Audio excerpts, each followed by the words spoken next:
Hello dear students, today we will be learning about the typical thoracic vertebra.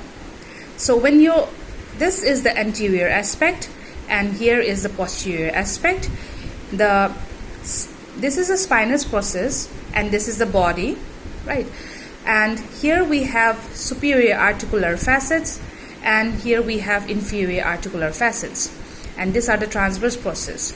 So when you are holding in an anatomical position, you have to make sure that the body faces forwards, the spinous process faces downwards and backwards, and this transverse process faces backwards and laterally.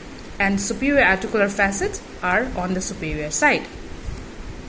So let's talk about the thoracic vertebra. The thoracic vertebra, as we know, they are 12 in numbers, and we will be able to recognize them, the thoracic vertebra, differentiating them from the other vertebra by the costal facets on the sides of the body and also on the facet on the anterior aspect of the transverse process.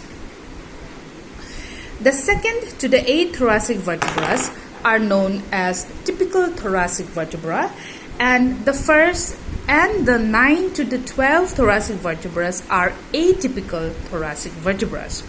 Now today let us talk about the typical thoracic vertebra. The body of the typical thoracic vertebra is heart-shaped. The anterior-posterior diameter is the same as the transverse diameter. Now the 3rd thoracic vertebra possess the smallest body, and the body of T4 is typically heart-shaped. The upper and the lower margin of the bodies, both in front and behind, are connected by anterior longitudinal ligament, and over here we will have posterior longitudinal ligament. On each side of the anterior longitudinal ligament, we will have oblique part of longus colli muscles,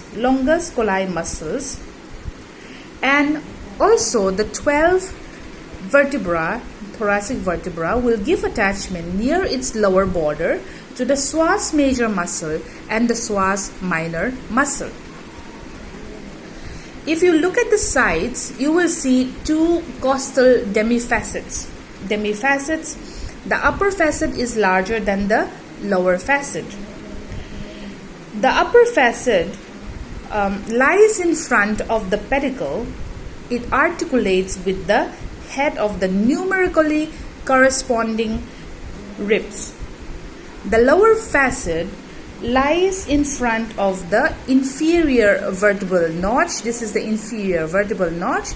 So in front of the inferior vertebral notch, we have the lower costal facet, and it articulates with the head of the immediately succeeding ribs. These are costovertebral joints, and they are synovial joints.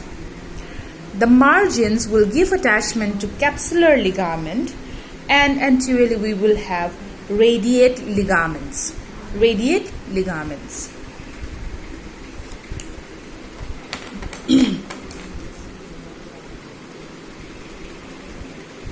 So this is for the corresponding rib. Here they will articulate, and in front we will have here the radiate ligaments. Now the vertebral foramen. The vertebral foramen. So over here, before I go into that, let me explain more in detail. So here we have the radiate ligament, right? We have the radiate ligament. So that means that if this is the fifth thoracic vertebra, the ribs that's corresponding, that's articulating with the upper facet will be the 5th rib. Okay. and below it will articulate with the head of the sixth rib. That means that the one thoracic vertebra will articulate with two ribs. So behind the body we have a foramen, rounded foramen, that is known as the vertebral foramen. Vertebral foramen. On the sides we have the pedicle. The pedicle are short. The pedicle are short and they increases progressively in thickness when traced caudally. The superior vertebral notch is ill-defined except in the first thoracic vertebra. Now it transmits the preceding spinal nerve, and the inferior vertebral notch is conspicuous in all thoracic vertebra and transmit numerically corresponding spinal nerve. The laminas are short, thick and broad. They are thick and they are broad. When articulating the vertebrae, they overlap with each other.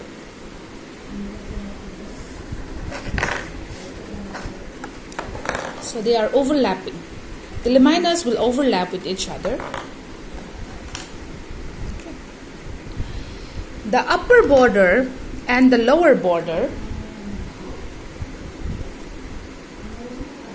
the upper border and the lower ventral surface of the adjacent laminas will be connected by ligamentum flavum. Ligamentum flavum will be attached. Now the dorsal surface of this lamina will give attachment to the rotator muscles. The rotator muscles. On the sides we have transverse process. Transverse process are large and club shaped. They are large and club shaped and they project laterally and backwards from the junction of the pedicle and the lamina. Close to the tip of the anterior surface, we will find costal facets. Oval costal facet that articulates with the tubercle of the numerically corresponding ribs forming the synovial costo-transverse joint. The costal facet in the upper six thoracic vertebrae are concave and directed anterolaterally. The facets in the succeeding four vertebrae, that is up to the 10th thoracic vertebrae, are flattened and they face upwards, forwards and laterally. Let me demonstrate. Okay. So here, this is the costal facet. This is how they articulate. So the transverse costal facet in the transverse process will articulate with the tubercle of the corresponding rib. Medial to the costal facets, the anterior surface of the transverse process lies behind the neck of the corresponding rib and is connected to the rib by a ligament known as costo-transverse ligament. In the blunt tip, lateral to the costal facet is attached the non-articular part of the tubercle of the corresponding rib. So we have non-articular part here. So it is giving an attachment here to the lateral costo-transverse ligament. The dorsal surface of the tip give attachment to the levator costi muscles. The lower border of the transverse ligament is connected to the upper margin of the neck. Suppose we have here. So it is the lower border of this transverse process will be connected to the upper margin of the neck of succeeding ribs by superior costo-transverse ligament. In addition to this costotransverse ligament, the transverse process of the neighboring vertebrae are connected to one another by the intertransverse muscles or ligaments. Now, the posterior surface of the transverse process provides attachment to the deep group of erector muscles of the trunk.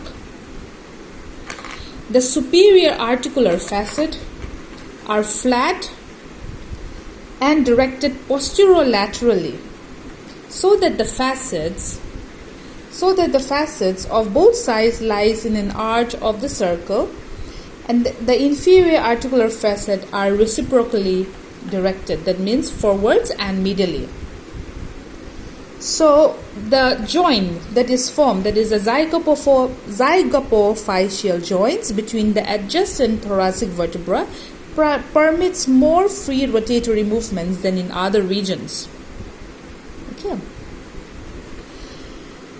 The spinous process is long and slopes downwards.